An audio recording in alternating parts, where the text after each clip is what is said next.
it's the dirtiest river in the country. It's been revealed. It's the River Calder in Yorkshire. That's right. It's topped the list with more than 4,000 sewage spills. That's the equivalent of 33,000 hours of raw sewage dumping last year. This has come out in a Lib Dem survey. They're calling for more protection for rivers. They want a blue flag scheme. Yeah, that's right. Like we had on beaches. Yeah, we've got with us in the studio the founder of Waterways Protection, Greenwood.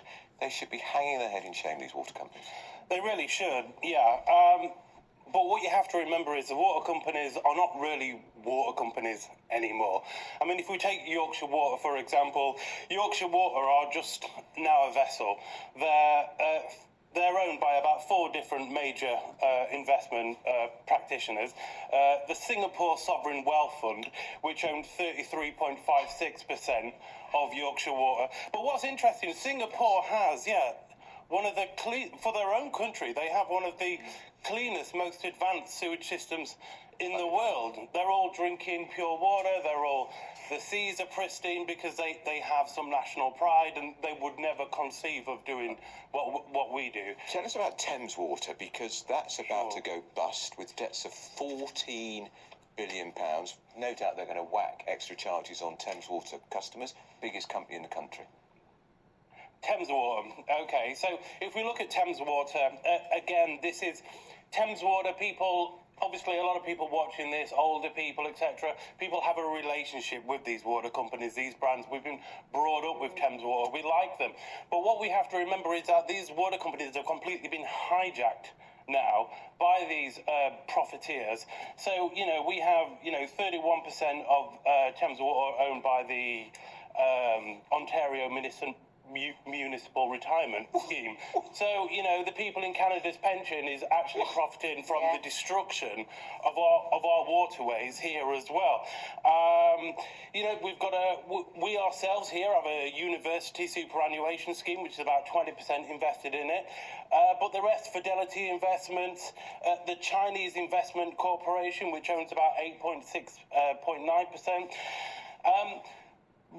All of these international interests that own the water companies now, the water companies are nothing more than an ATM. Yeah. They're a dividend machine. That's interesting. So it completely needs to change, and it doesn't help the matter when you've got politicians constantly selling schemes that really don't go anywhere. You've got things like bathing water status, which different charities that take money from water companies, different politicians get involved with, some of them in good faith, some of them in not. But the idea is with bathing water or blue flag, which is, the new Liberal Democrat scheme, these schemes, it's just essentially, okay, so you can pollute in one part of the river, and it's not going to affect the rest. So do they have to be taken, Philip, then, in your experience and your knowledge of this, do they have to be taken back into public hands so that the government own these water companies? It would be a very good start. I mean, the thing is if we were to say to these companies that own the water companies, look, you need to do X, Y, and Z. They don't have the capitalisation.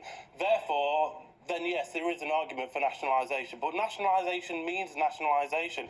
There's a new scam we're all being prepped for, which is the temporary renationalisation. And all that's going to be is the government comes on, maybe it starts off with Conservative, then Labour finish the job. They'll take it back under nationalisation. They'll pay all the debts, make it all neat and tidy, and then they'll hand it back. Taxpayer money. With taxpayer money. And then they'll hand it back to the profiteers and say, there you go. These people, they're not competent enough. They're inept. They should not be anywhere near managing the sewage system. Now, I'm not saying there's not a place for the private market. There is. Of course there is. We have no innovation in the water sector. So if the government has fully nationalised it, and then the government can say to different private practices, okay, you want to come in and you want to do, we could have we could have a revolution of hundreds of different maintenance companies, for example, using AI technology, competing with each other to be better teams on stats for repairing the broken network, this kind of thing. We could really foster innovation. It could be really good for the private market and for business in general.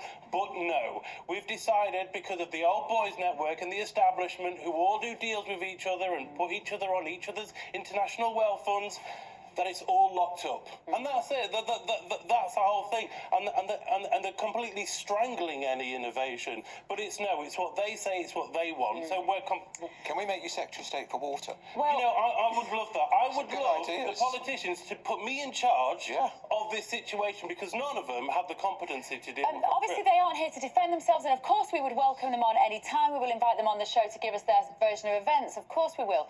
What's your background? If you've started this 2 years ago, I'm interested.